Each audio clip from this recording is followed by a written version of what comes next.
now is nursery rhyme. Okay, this is good content. So we're yeah. gonna jump into it. Yeah. What's happening? You already know this is Mr. Cinn, 1/3 of the House of Misfits podcast. Today I have the pleasure of, interviewing and really just politicking with one of my partners, who's doing something amazing that I felt like the world needs to hear about. So, I'm gonna let you introduce yourself, buddy. Appreciate you, man. I'm VolJean, co-founder of Notre Via. It's a startup collector's fashion ordeal. And we doing a soft launch right now, so check us out, NotreVia.black. You feel me? And emphasis on that .black. That's that new wave. Y'all ain't ready for that shit.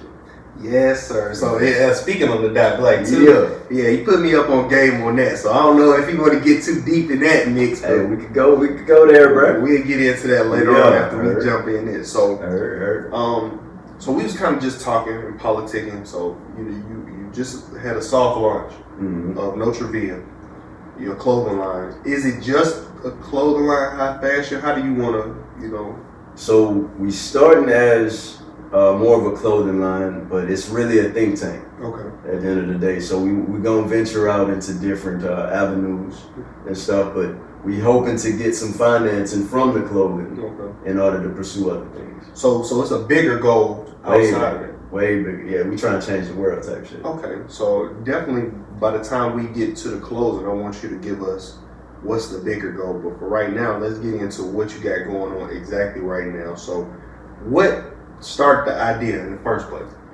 Wow, man. What started the idea? So I think I always had an interest in fashion. I think it started out as maybe wanting to do a couple t-shirts and stuff like that, just seeing a lot of my favorite artists and stuff like that kind of doing their own thing from even before Kanye to, all the way back to like Sean John and fucking I was going to ask you who your influences.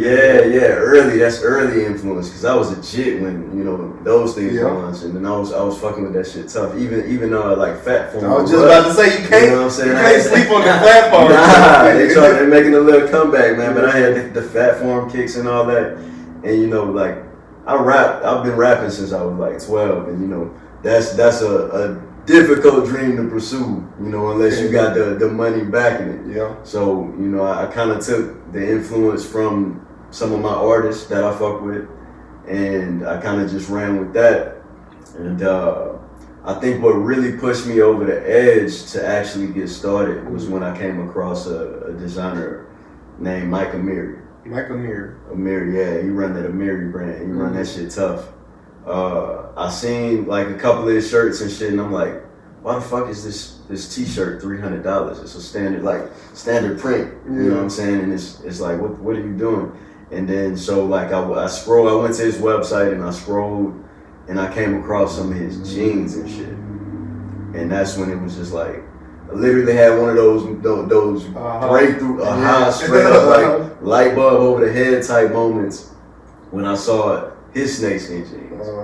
And I was like, bruh, these jeans is $1,600. I want these jeans right now, but I'm not finna pay $1,600. I'm not paying nowhere near $1,600. So the wheels started turning, and it was like, man, I could probably make something like this. You know what I mean?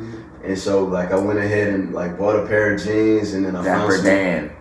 Dapper Dan, you can't sleep on Dapper Dan, bro. Dapper Dan, I'm sorry to just chime in, but yeah, he Dapper Dan that motherfucker. You feel me? And so I went ahead and I bought some jeans, some decent, I think Lucky number 7 jeans or something, and then I started making a prototype for like that style. Okay. And I didn't want to jock his style too much, so I wanted to make it a little different.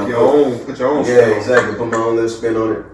And the first prototypes, looking back at it, they wasn't that great. You know what I mean? Of course. Trial and error. Trial and error. And so by the time I made the second pair, it was like, okay, I think I could get the hang of this. And it was like, I think I put them on Instagram. I put the first pair on Instagram, actually. And that's, you know, when my Instagram really started jumping off a little bit. You know, like it got a bunch of likes, a bunch of comments, you know, so that was motivating. And then it was just like, okay, what can I take it from here? And, you know, I started, you know, I did another pair of jeans, and then I started doing a couple shirts, and it was just like, okay, I think I could do something different, you know, with this. So I started doing like the breakthrough stuff, which is what I call distress and different stuff. That's what I seen, and I like it. Yeah, and see, that's what most people fuck with. So like noticing that's kind of become one of my staples, because I don't see too many people doing that. I'm starting to see a little bit of it coming out of China, but they don't do it the same way. Yeah. You know what I'm saying? And I'm not seeing any big designers really doing that right now. You know what I'm saying? So that's pretty much become the staple for Notre Via. And yeah, man, it's just it's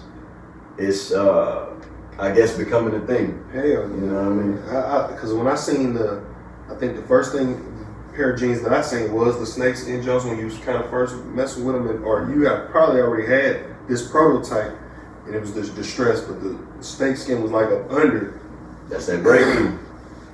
That was a breakthrough for me. That shit was fire. I was like, oh yeah, them Jones is cold, son. And you had me over in my little section where we was working at, trying to make me some distressed jeans, and okay, this ain't for me. Everybody don't got that vision.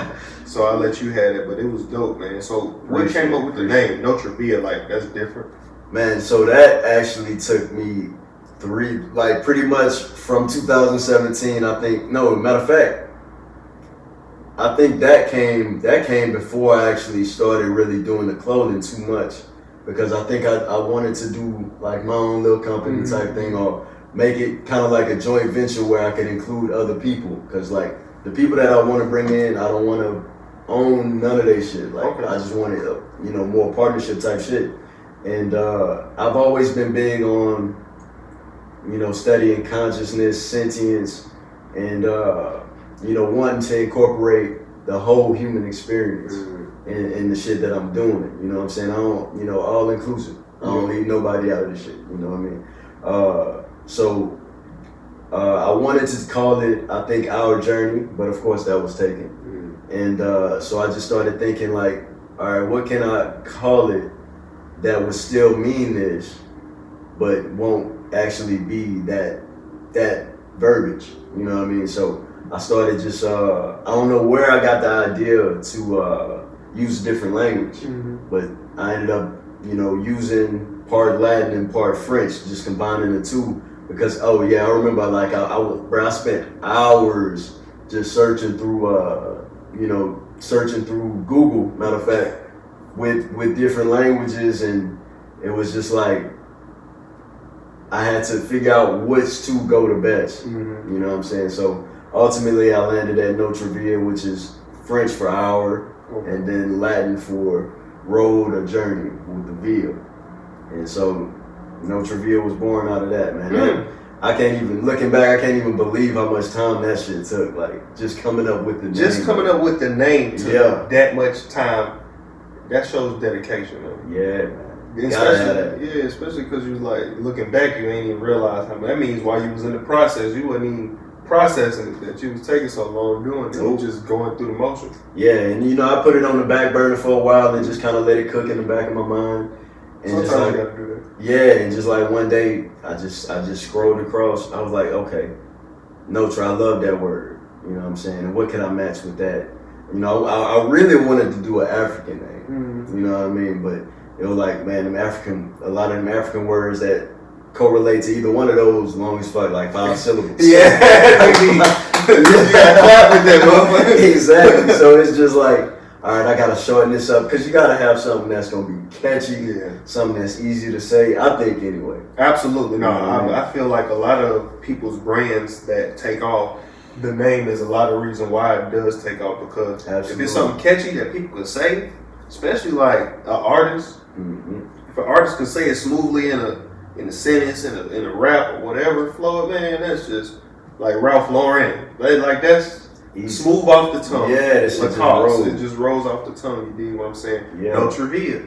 That shit just rolls off the tongue. Yeah. It's real smooth. So yeah. People don't even really, I don't think, realize how much the name appeals to people. probably more than the actual clothing. Exactly. I agree with that wholeheartedly, man. And that's something I did realize early. That's, I think, part of the reason why it did take me so long, because, bro, I went through so many different phrases for it. It's just like I just, bro, when I finally settled on Notre Via, like it wasn't even a question. Once I came across that, it was like, okay, boom, go that's mode. it. Yeah. Dang, that just clicked, man. That's Yeah. dope. So what was the first pair of things, the first thing you experimented with was the jeans? Started with the jeans. Yep. And then I realized how expensive it would be to actually produce those, and the numbers that I was wanting to make them. And I was like, okay, we're gonna switch to t-shirts for a while, then come back, and then we're gonna come back to the jeans a little bit. Okay. You know what I'm saying? So hopefully early next year we'll be able to launch stuff. Heck yeah, man, I definitely believe so. You will be able to. Did you have any people like that influenced you, like outside of, you know, like of course the artists, but like family members that was like big on your side with it? Like, man, I believe you could do it. Man, honestly, probably like my little sister, bro. My little sister becoming a mogul. Shout out, little sis. Yeah, shout out Destiny. We just had her baby gender reveal. Oh, congratulations, you know what I'm congratulations. Yeah, she's having a little girl, so I'm gonna be an uncle. Hey, you feel me? HOMP, man, that's a good title to hold. Yeah. So she been real supportive from the jump. Even though now she's kind of giving me pushback with this whole Corona thing, because she don't really think too many people will be interested in making these kind of purchases, because you know the shit ain't cheap. No. You feel me? The shit. Because we put too much. Exactly. We put too much into it. So she giving me a little pushback. So I'm kind of battling up with that now. But she has been very supportive, even you know, still with everything going on. Man, listen. And I haven't looked at these statistics, but I'm almost fairly sure it has probably been more spending during this pandemic than it has been in a while. People out here spending money, dog, like a lot of money, and the government is giving a lot of money too. Which people that aren't used to having money, a lot of the times when they get it, they go spend it. Yeah, real quick, real quick. I mean, I wouldn't doubt that at all, bro. And you know the classic saying, "The rich gonna get richer." Well, that's what's been happening. We seeing that. So that's kind of been my target demographic. Little did I realize how hard it would be to reach. So that goes into what I was saying, I think, before we started filming. You know, it's a roller coaster between trying to match your dreams with the reality of the situation. So that's still the target demographic. So, you know, I eventually get there with them. Absolutely. With the folks that's really spending the big money. Man, listen, valuing your craft is a big thing that I for sure know. And I know you know this because you can definitely put some out that's like $5, you feel what I'm saying? $10, $20. Standard print, Standard print, man, but why? If you put your time and your effort in and you value your craft at X amount, people gonna pay that X amount. Exactly. Did you ever see it was like a little thing where they changed the name to Payless to like some French Paylessy or some shit like that. Yeah. And they had people come into the store, same shoes now, and it's like, oh, these cost, would you pay for these? And folks are like, oh yeah. So they up the price. They up the price. Same shoes, up the yeah. price to like $1,600. Yeah, these are worth it. I mean, a good pair of shoes that are crazy. Long story short is, you know, when people see a bigger price tag, a lot of the times they value the product more so Exactly. than So I agree with you wholeheartedly. Yeah. Again, Mr. Cinn is on camera. I'm gonna make my investment coming up soon. That's for sure. That. With me. Yeah, I agree with that wholeheartedly, bro. And I see that, you know, and that idea is one of my influences and part of why I didn't mind taking the time to make each piece very detailed, to put that handcraftness on it, you know what I mean? Because I understand that, like, when you put a value on something, and that's one of the things too. I didn't want to just put a $1,600 price tag on something I didn't feel was worth $1,600. So I want to give you your value, but at the same time, it's gonna cost. You know what I mean? And you know, at one point I think I was kind of in a rush to, you know, start getting sales and blase, but I'm gonna take my time with it, man. I'm gonna take my time with it. Ain't no point in rushing through it, cause you know, doing that, what I'm gonna end up doing, dropping the price, and attracting a whole different market than what I want to go for. Man, you know what I mean? That's a real conversation, dog. I was just listening to an interview in the Cat from Atlanta, and he was talking about you can never, like, I guess you can keep undervaluing your stuff, but you can never go the lowest or whatever, something like that. But basically, full circle, what you were saying. Yeah, I'm not trying to turn into pay less with it. You know? Yeah, pay lessy, baby. pay lessy, right? Straight like that. You know. But nah, that's dope. So did you ever have, like, I guess, naysayers that was in your circle that was like, man, bro, you shouldn't even do shit like that. It ain't gonna work. How about I had the naysayers? Not really to my face. I don't think. Okay. You know, I'm sure it's folks that, you know, they'll tell me one thing and then behind my back they're like, man, that shit ain't gonna sell. I'm like, oh man, this nigga. Yeah, you know what I'm saying? But not really to my face, I don't think. The only person that kept it 100 as far as that was just my little sister. And she fucks with the clothes tough. Mm-hmm. But she'll tell me what she believes as far as the market is or what she thinks the market is. But she might not always understand that it's people that are, like we talking about, still spending a lot of money on fashion, a lot of money on clothes. And we see the folks out here scamming the PPP loans. Yes. Buying up hella Gucci and Louis and all this type of shit. So it's like, yeah, folks don't spend. You know, it's just a matter of reaching that market. It's just a matter of reaching that market, man. And then all it takes is that one person to pop it off for you. And then it's gonna spread like a wildfire. And that person coming soon, man. Hopefully, somebody seeing this is gonna be like, man, let me check into this and see what you like. Notre Via .black, baby. Yes, sir. plug it. You know? Okay, so this whole process started as an idea in 2017. A little bit earlier, but 2017 is when I started actually with the jeans. Started taking it serious and started putting. So when was the thought? 2016, probably. Yeah, not too much earlier. Okay. Yeah, 2016, I say. Is when the idea really started coming together. Like I said, the fashion thing, I've been interested in it for years, but it started coming together probably 2016, and then 2017 is when I came across a Miri, and then that's when it was just like, okay, it's time. Okay. You know what I mean? And so this is probably backwards too, but let's get a little bit of your backstory too, whatever you're willing to share. But like, where you from? You know what I'm saying? Like, I know you're not a Atlanta. You know what I'm saying? Born and raised. I wasn't born here either. I was raised here since 1, 2. So that's all I know. But where were you born? When did you come here? Tell something. So I done been all over, kinfolk. Born San Diego, Cali. Left there when I was 1, so I have 0 memories of it. Maybe one faulty memory, but I can't tell if that's real. Yeah, you know what I mean. So born there, moved to Houston, where I did have my first memories. Stayed there till I was like 5. Mm-hmm. The parents split at that point, and then I moved back to my pops. Well, actually, I moved with my mom's side for like a half a year or something. Moms couldn't handle the young wild nigga. Oh, you wild nigga. I guess so. A little bit. But, so yeah, she sent me out to live with the pops in the pop side in Lake Charles. So we went from this little small town in Donaldsonville after Houston. Population of like 5. Like, it's a real small half-horse town. You and another. Basically, bro, like everybody knew everybody out there. But real peaceful, real chill. Not somewhere I would ever live again, I don't think, man. I ain't got used to this Atlanta city life, you feel me?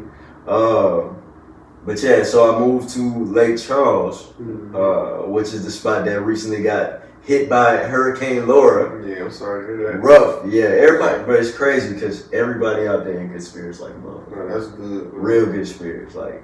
I think it's one of the things that actually brought people closer together. It's crazy how people can unite after tragedy, as you should. You feel me? Because everybody should help everybody. I think, and not to get too off track, but tragedy a lot of times humble folk. Let you know that, man, we all in the same boat. Yeah, you bro. Live high, you can live low. But if something hits y'all, knock everybody off the map, Yeah. We in the same scenario. You feel me? And sometimes it just take an act of nature to knock us off axis. Mm-hmm. Certain people at least, to where they can see that, to where everybody kind of get on the same page. Absolutely, man. Unfortunately, all your people good though, right? All the people good, man. They got the fuck up out of there. Okay. I had one uncle that stayed, and I actually went see him, bro. I'll show you the pictures later, man. But they whole garage, nigga, got knocked off. It's the back wall left, and I'm just like, what the fuck, bro? You never think a hurricane would do some shit like that. That's crazy. You know, but even him, bro, he was in good spirits, you know, cleaning up and shit. But I talked to him, and he was like, yeah, man, I stayed. That shit sounded like 5 trains just colliding together. You know what I mean? And I was like, so you gonna stay next time? You gonna? He's like, man, if they say you need to evacuate by Friday, I'm out that motherfucking Monday. I'm trying to tell you. Early. You know what I mean? Folks don't know till you know, boy. Until you know, yeah, bro. See, he called that lesson the hard way. He thought he was about to be stuck in the house for real. That's crazy. Barricaded in, and that could have went tragically, dog. Like if it knocked your whole garage off, man. That's the garage. It's attached to the house too, so part of the roof of the house is gone. Mm-hmm. You know what I mean? Because it took the part of that roof with the garage. Nigga, I ain't even see, bro. All I saw was like a couple pieces of that shit. Like it's a whole. I don't know where the garage door is right now, bro. This shit is somewhere else. Elsewhere. That shit took a journey itself. That's a new phrase. Well, that's literally getting too close to home. Boy, for real. For real, man. So I'm glad it good, though. I'm glad it good, though. Yeah, man. But back to your question, though. So yeah, that's where I spent most of my life. Lake Charles, Louisiana. Lake Charles. You know, I left there when I was 20 going on 21. Joined the Air Force. Did that for a while. That shit did not work out. Yeah, but you know that was my choice. I was not ready for that shit. Okay. Yeah, I was not ready for that kind of chain of command type shit, the bowing down and all that type of stuff. I appreciate it more now that I'm a little bit older, a little bit more mature, because I didn't understand what the purpose of that shit was at the time, you know. But the most valuable thing I got out of that was the relationships that I built, because I'm still tight, you know, with a lot of my brothers and sisters that was in, you know, at the same time. And, you know, that led to some business relationships, ultimately, you know. So I did that, stayed in Idaho. That's where I was stationed, nigga, in a remote location. Negative 26 degree weather. You know, that was part of what it was. That was like, yeah, I'm not doing it. Negative 26? Cause I got stuck in the snow a couple times out there, bro.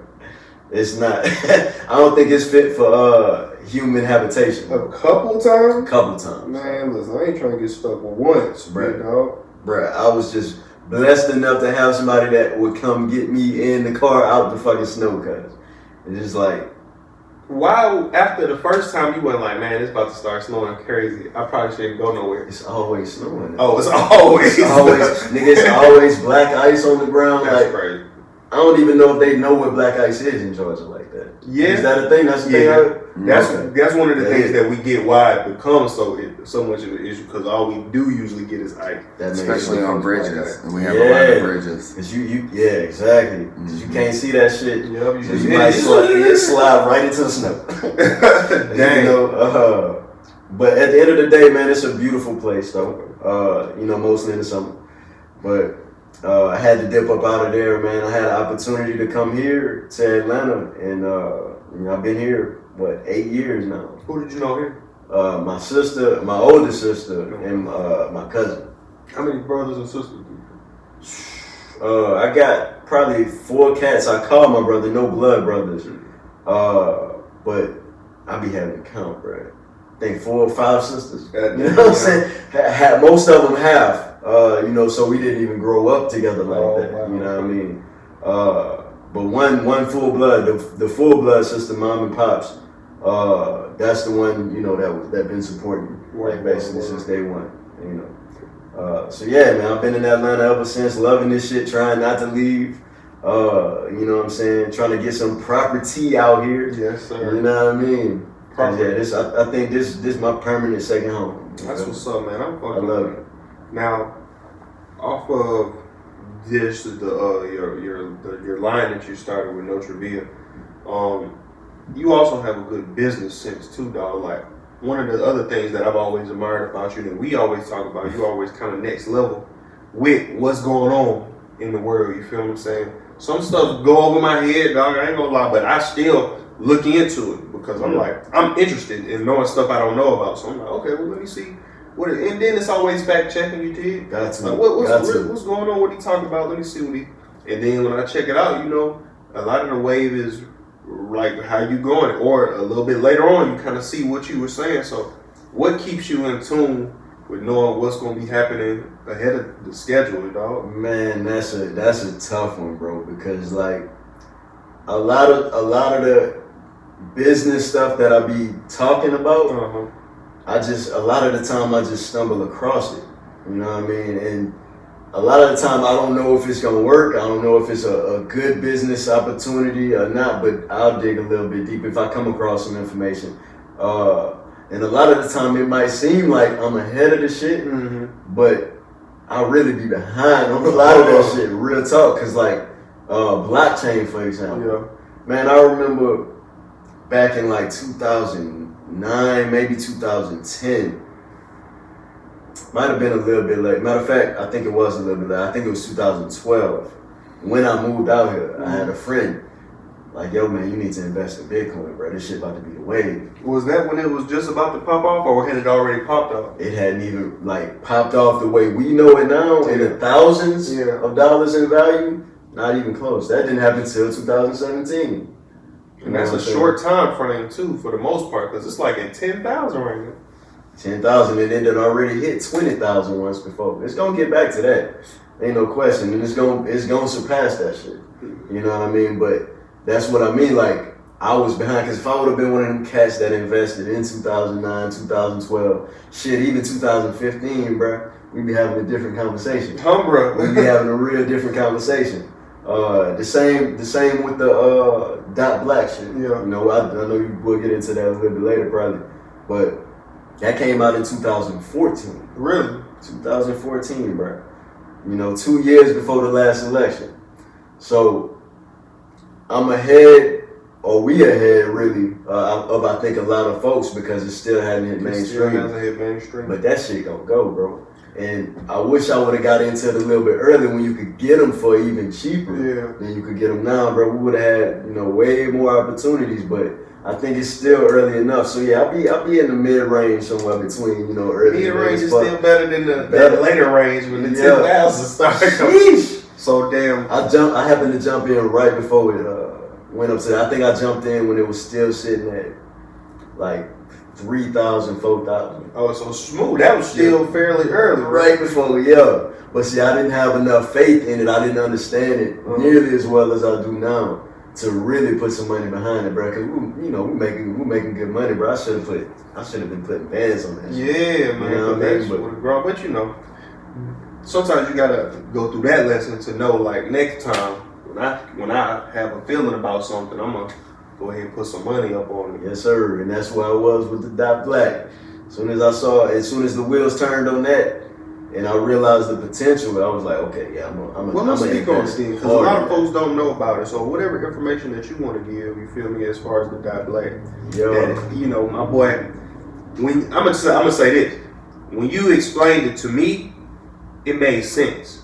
You dig what I'm saying? And it was definitely something I was like, man, I'm definitely gonna look into and invest in, regardless, like, because it made sense. And if you've seen the wave of trend, like, if you remember when computers was first dial-up and what we had, and then all of the things that stemmed from it, then got black, especially the climate that we in. But go ahead, man. Tell us something. So just on the note of the climate that we in, and the climate really that we've been in, but it's kind of going mainstream now. Yeah. Bro, black people been just like at the forefront of cultural change and just pop culture, like the real pop culture. Like, ain't no question that we really run that show. Yes, you know what I mean? not at all. But even beyond that, black has so many definitions. Like, I came across this girl on Instagram from England. They make books, like special edition books, and that type of shit. They literally made a whole book with like a crazy leather, like almost like that Black 3.0, that Vanta Black type cover. That Vanta Black hard. But it's all literally just different words for black and different definitions. A whole book? A whole book, bro. I'm talking thick, bro. At least 200 pages. That's dope. You know what I mean? I'm gonna need more information on that because I want to check that out. Yeah, I'm gonna patch you in, bro. So I happened to stumble across a TLD, which is a top level domain, .black. Just kind of, I was scrolling for, I think, one of the sub brands that we doing, Mythic Hills. And I was just looking to see if somebody might have bought that, or I think I might have been looking for mythic.com or something like that. Of course, that shit was gone. But I was scrolling, and when you buying domains, depending on what website you're on, but most of them will have suggestions, just like any other company. They're gonna give you suggestions, try to get you to spend more money. Of course. So I was shopping for that, and I saw like mythicblah.com, mythicblah.com, and then I saw mythic.black. And I've never seen that shit before in my life. I didn't even know it existed at that point. And that again was one of those light bulb type situations where I can literally just see like a flash of like how I can see the future playing out with that shit, and the ultimate value of like .black websites for that extension is it's crazy. Bro, every time you talk about it, and I get like this nostalgic feeling, like it's crazy because I can see it too. Like, man, once especially our people, now once people of melanated complexion start realizing, man, if we just really just move all of our value into something that we create and just only cultivate. We was having this conversation, me and bro DC last night, in our podcast. We did the 100th episode. Oh, congrats, shout out to the crew. Thank you. Yeah, congrats. And, we was basically just saying like how Boosie got kicked off. It was funny. Boosie got kicked off of Instagram. Now he's, I guess, putting a lawsuit against him. But they have platforms that black folks created. I don't know if y'all know, but recently a whole bunch of like black families came together. Yeah, and they bought a whole bunch of land. They bought like 100 and something acres of land, and they're gonna build a whole like village in town. You feel me? Just for black people. Oh, you feel me? Like down in Macon or something, Georgia. No, somewhere in Georgia. Yeah, it's somewhere in Georgia. But it's like, they're about to build like a whole village, primarily for black people and black owned businesses and things like that. Basically us moving ourselves into our own platforms that we created, that we run, stuff like that. Once that becomes once that becomes prevalent, yep, that's what I was thinking of. It's gonna go off. It's gonna pop all the way up. All the way up, dog. And like you were saying, like our community, that's what it's a cat named Dr. Claude Anderson. And he was speaking on that. He was like, man, black people, we don't have our own community, like where everything within that community is black owned, because if we had that, we would have power. At least predominantly, exactly. If we get banks and all of the stores, you have less red tape around trying to start a business and stuff like that. But yeah, that's it, bro. The most power, and I hate to even say this like this, but the most power we have as a community, really for now, is like black Twitter. Black social media, but that's a start. That's a start because now we communicating, and it's not always in agreement with each other. It's not always in agreement with each other. But that's a start. Like it's gonna be a chaotic start whenever you're doing something on a bigger scale, when you're trying to merge your community together. You know what I mean? But yeah, that's. We got to build, bro. Yes. We got to build. And man, I was so happy when I seen that with the families that came together in Georgia. Cause we haven't seen really anything like that since, at least to my knowledge, since the Tulsa. Yeah. Since the Tulsa thing, Not gonna get too much into that, but Black Wall Street, bro, once that was shut down, it was like, okay, scatter. I say that, but then you know, if you look at Atlanta though, at the same time, like black people do thrive out here. Oh yeah, that's one of the things that attracted me to that. But it still ain't. It ain't ours. It ain't ours. And I just realized, you know, at one point we were like the Mecca, and it's black people aren't like the most successful out here anymore. I think it's like DC or something now or somewhere. Anyway, it's like 30%, 33% in DC of black people is like popping off, but everywhere had a Black Wall Street. Like everywhere. Down here used to be Sweet Auburn. You know what I'm saying? And like the West Side always it was really a white community. Then the black folks moved in and it became a predominantly black community, and it was esteemed black people as well at one point as well. And then, you know, a lot of the times once integration comes in and it scrambles it. Like a black person, if you don't have the direct manufacturer to something, you gotta charge a certain price, correct? Mm-hmm. Yep. You feel me? And if a white person come in with, or another race come in with, and they got the manufacturer, they can undercut. If you in a, you know, community where the money, you know, you gonna probably go there. That kills the black businesses. Yep. Just like that. And you know, it's been strategic.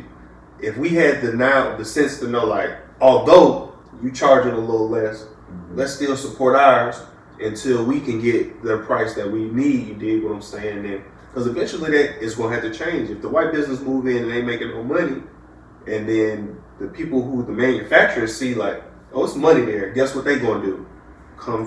It's going to get there, man. Exactly. Yeah, I already know, bro. It's a slow roll, but we're going to get there. We gonna make it. You know? You feel me? Yeah, man. Okay, so on a lighter note, dog, what's like some musical influence? I know you said you used to rap, man. I heard some of your stuff now. Oh, yeah. Musical influences, bro.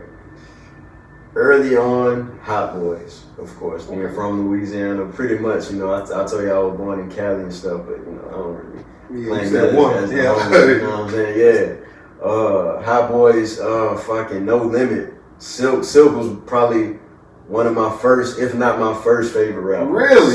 Silk the Shocker. I never hear people say that. I never liked Silk the Shocker, nigga. For real. Silk, and I love listening to like some No Limit, like Master B. Like we used to work out to that shit when we were younger. You feel me? Like hardcore, like work out to that shit. But Silk, like, I don't know. Silk just got that I'm along for the ride vibe type. Like that's what I got from that nigga. Like, I'm here because these niggas here. What's up? You feel me? Like my favorite thing about Silk is he was one of the first offbeat rappers that I ever heard. That's probably why I didn't fuck with him. I'm a rapper. I'm a rapper too, and I'm real methodical with my shit. I time my shit to perfection. I like a balance of both, but as an offbeat cat, I figured you fuck with Silk, man. Silk, Mystical, bro. That was two of my favorites. I love Mystical. Yeah, that was one of the first albums I did buy. Mystical album. I did buy that. The Shake Your Ass album. You know what I mean? First album I bought. I forgot the name of it, but yeah. I think we saved up. We babysitted to get that shit. Oh yeah, because I was bumping that joke. Yes. Like it was a group album. I like R&B rappers too. Some of them, like some of the newer generations, but Silk. Yeah, they doing it in a different way. You want to fuck with Silk? Yo, Silk was cold to me, man. I like Silk. But see, I think I came across No Limit first, and then of course once Hot Boys and them popped off, it was like, give me Wayne, give me Turk. Yeah, you know what I'm saying? I was a young cat, so I like the young small cats. My uncle actually owned a club in Lake Charles, where they would pop up. They would pop in all the time, bro. And they wouldn't even let Wayne perform because he was so young. Dang. You know what I mean? But he wasn't even supposed to be in. Hell nah, the nigga was like 14, 15, bro. They let him in, but I think they wouldn't let him perform for legal reasons. Right, because if they could prove he was in there. Exactly. And then Uncle was a hot boy his damn self, so he ain't need no more heat, you feel me? Damn, that's dope. No more heat. Yeah. That you had that connection. Was you able to get sneak in the club? Hell nah. Pops wasn't playing that game because my pops, you know, he was the type of nigga that always tried to keep me away from street shit and, you know, whatever. And it go down in the fucking club. It was like a big ass legit like 2-story club. Oh, wow. Yeah, that was one of the hottest spots in the city. Mm-hmm. You know what I mean? So that nigga ain't gonna be nowhere near that. The most I ever did with the club, matter of fact, I'll pull in some nights just I think maybe to drop him off or something. So I see all the parking lot pimping and all that shit going on. It's like, damn, bro. Come on, partner. Let a nigga in there, man. Come on. You know, Let a nigga in there. nope. But at most I got to clean up after the shit. You know what I'm saying? So I made a couple dollars off of it. Yeah. You know, I ain't really get to chop up and get down with them and shit, you know. That's what's up. But was that like the first person that you knew like on some entrepreneur, business owner type shit, or did you know? Absolutely. On a personal level? Yeah, on a personal level. Absolutely. Absolutely. He was definitely, my uncle was definitely an entrepreneur. I don't know how much I can speak on his entrepreneurial shit, but as far as, you know, owning a club and running that shit, like, I was really like just shocked to see, because I didn't even know no black people that own businesses where I'm from and shit, you know what I mean? Like, on a personal level, like, all my friends' parents worked for somebody else, you know, and a lot of them did have decent jobs, good jobs, but it was like, to see my uncle actually start that shit from the ground up, it was like, that was mind blowing. You feel me? That was heavily influenced by him, you know what I'm saying? Heavily influenced by him, bro. If all of us could get that type of experience, you know what I'm saying? Because we see entrepreneurs, we seen them. You know, they was just in the streets. They ain't have businesses, but they did. Exactly. Yeah. It wasn't legal. That's you know. But they was making money. You gotta start somewhere. And that's what, you know, as a young kid, especially when you ain't got much, you looking at money and you like, man, that's what I want to get. You feel what I'm saying? How you get it? Oh, that's how you getting it? And that's what's up. And that's and if it's personal, it clicks. As opposed to me seeing on TV and stuff like that. Absolutely, yeah, that shit definitely clicked. And some of the, you know, previous, cause like, you know, a lot of my family, they out there in the streets. You know what I'm saying? And that, as much as my pops tried to push me away from that shit, you know, it always kind of clung to me, really, up until I got arrested in Atlanta. You know what I'm saying? I don't know about the place. No, nigga, you will get arrested. Right street. Bro, that shit changed my life. And I only spent, I've been in jail like probably 4 times.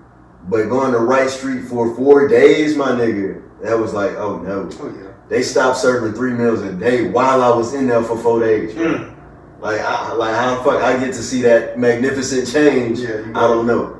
But world class view. Man, they tried to hit me with 3 felonies, bro. But the way they came in the house was illegal as fuck. So unfortunately, had to drop all that shit. You know that's a blessing. Yeah. Hell yeah. And I, you know, instead of taking that and shit, be like, hey, fuck it, I'm clean, getting right back to the bullshit, I was like, okay, nigga, I felt like that was the final warning. That was the shift. Yeah, that was the big shift, because that really felt like that last warning. Otherwise, I'm gonna be looking at some serious shit. Man, you know what I mean? Dog. And I wasn't doing nothing too crazy, but you know, I was in business with some out of state folks. Put it that way. So anytime you're doing out of state work, oh yeah, there's a automatic tax on that one. Yeah, because you're dealing with every state line you crossing, you could get charged for that state. You know what I mean? So yeah, that looked like time. I'm glad that you was able, that bullet, you know, God had a different plan. Yes, thank you, Jesus. Yeah, man. Hold up, but back to the influence though, because I was not finished with that one, bro. I gotta throw gotta shout out my boy Nas, because that became my favorite rapper. I think even to this day. Oh yeah. The GOAT MC, bro. Favorite album. MC. Favorite Nas album. Favorite Nas album. Either I Am was dope. Or man, it's definitely one of the old, probably Stillmatic. Between Stillmatic, I listened to Illmatic a little bit after. I know that's the first joint, like his first mainstream joint. But I listened to it a little bit later, so I don't think it hit me as much as it hit other people that was into it earlier. But yeah, Stillmatic was my shit. That New York State of Mind Part 2. Yes. My God, son, that shit was a banger. But yeah, most of his shit, even up to the album he was gonna call Nigga, I think he ended up changing to Nas. Yeah. I had that shit. That shit ride, but it ain't hit like the other shit to me, you know what I mean? Man, Nas, yeah, he definitely always was popping off to me. Illmatic, I loved it. Just that's what's up. That was the you know, Illmatic was that. Stillmatic was cool. You feel me? I Am. You was Young and Wild, yeah, I Am that. But Man, that's a dope. banger. He just dropped some new album. I don't know if you heard it, but there's a new one. King's Hit Boy. Disease, right? Everybody talking about it, man. I be behind on all my music these days, bro. I know about it, but I ain't really checking yet. Did you hear the one he did with Kanye? The album? Yeah, it was like a 7. I heard it wasn't hitting. It wasn't hitting. Yeah, it had so much potential because Kanye and Nas just sound like a good mixture, but I heard it was rushed. Yeah, and it seemed very rushed, man. But but still, but this one, Kind of Shot the Kid sounded kind of hard though. But that wasn't the vibe of the whole. No, it wasn't. Kind of Shot the Kid was definitely the climax, and that was about it. Damn. But you know, it was on potential. Everybody's phone. Yeah. Oh, she just sounded a whole alarm. That you ain't even said. And I silenced my shit too. I was like, what the fuck? Yeah, man. Heck yeah. So, okay, I guess we'll go ahead and start wrapping this on up, man. So I want to bring it back full circle to what we got here, man. So right now, tell us what you got going on, you know, and promote yourself. Okay. So as I mentioned, we got the website. We just launched that this month. So check us out, NotreVia.black. You can hit up the NotreVia.com. It's going to take you right to that NotreVia.black, baby. Because, you know, that .com shit, that's the past as far as I'm concerned. And that's NotreVia.black, BLACK. You know, we got the first piece available, you know, that Future Billionaire series, part 1. That's available now, and we got the pre-orders. Now, if you pre-order something and you decide down the line you don't want it, you know, you got bills to pay with that money or whatever the case may be, you got to catch up on some other shit, you can cancel that, we'll give you a full refund. You know what I mean? We don't keep your information. You know, we ain't doing none of that. You know, we value privacy over here, for real. We're not shopping out the socials. Not shopping out the socials, baby. No third parties.